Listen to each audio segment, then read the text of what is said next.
All right, let's jump right in. Today, we're going to explore a really profound and honestly a pretty counterintuitive idea. What if the toughest, most painful moments of your life aren't actually punishments? What if they're preparations? And what if being broken is the very first step towards stepping into your real divine purpose? Okay, so let's unpack this for a second. It's a powerful and, let's be real, a kind of jarring statement, right? It asks us to reframe our deepest heartbreaks. It suggests they're not tragedies, but turning points. A necessary breaking, if you will, to finally reveal the incredible strength and calling that was hidden inside you all along. So, how in the world do we even start to wrap our heads around this? Well, it really begins with a massive shift in perspective, a total change in how we look at our struggles. It's all about finding the purpose hidden inside the pain and learning to see what feels like rejection as a powerful divine redirection. And this is really where the two paths split. On one side, you've got the worldly view of pain, it's rejection, it's damage, it's punishment. Simple as that. But if you look at the very same experience through a divine lens, it transforms. Rejection becomes redirection. Damage becomes a new kind of dependence. And punishment, that becomes preparation for something so much bigger. This is the key. You gotta get this. This process isn't about demolition. It's not about tearing you down. It's about excavation. It's about digging you out. The idea is that there's this incredible treasure buried inside you. Maybe it's buried under other people's expectations or your own fears. The breaking is just the process of clearing all that away to reveal what's truly there. So, if this whole breaking thing is so intentional, then how does it actually play out? Well, it's often described as a process of divine detachment. It's a deliberate, purposeful setting you apart, all to prepare you for your real assignment.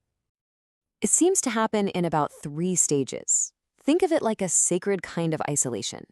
First, all the noise from the outside world gets silenced, so you can finally hear a much clearer voice. Then, those emotional crutches we all lean on, they get removed, so you're forced to find a deeper strength. And finally, the old comforts, the old wells of dependency, they start to run dry. It's basically a spiritual detox, showing you who you are at your core. Now, this is a super important point because it clears up a big misconception. The goal here is not to become emotionally numb or cold, not at all. It's about achieving emotional mastery. It's about learning to feel everything and feel it deeply, but being guided by a deeper conviction instead of being swept away by the chaos of those feelings. But this, of course, brings up a huge question. Why? Why all the pain? Why the isolation? And from this perspective, the answer is it's a test. It's a test of trust that has to happen before you can be handed your true purpose. And this is the question at the very heart of it all. When everything around you is falling apart, when the plan makes absolutely zero sense, can you still trust? This is the moment that separates a faith of convenience from a faith of deep, unshakable conviction. This pattern isn't some new idea.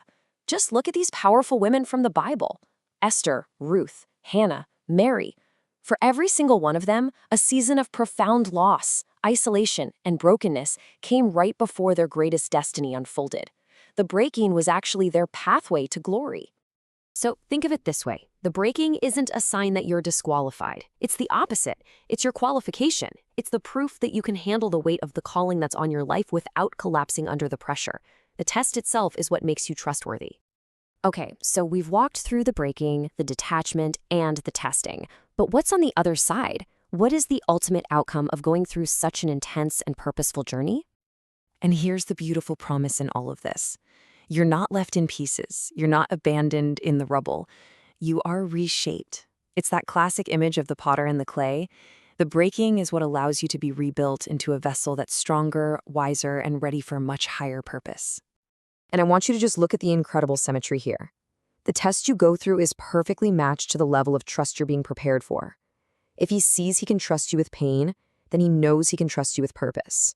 If he can trust you with loss, he can trust you with legacy. And if he can trust you with isolation, he can definitely trust you with influence. Every challenge has a corresponding calling. So what does this look like in your life? Well, it leads to this profound inner security. You find you're no longer chasing after everyone's approval because you're too busy carrying a vision. Your yes to your purpose becomes so much louder than your fear of what other people think. And that confidence, that's not arrogance. That's alignment. So in the end, the pain isn't pointless. It's purposeful. It's an awakening. It's a refining fire that forges and reveals the warrior that was always within. So the question I want to leave you with is this. It's not, what have I lost? But rather, what is God trying to unveil in me? Because according to this view, once you've been broken and rebuilt by the divine, there is nothing in this world that can ever truly break you again.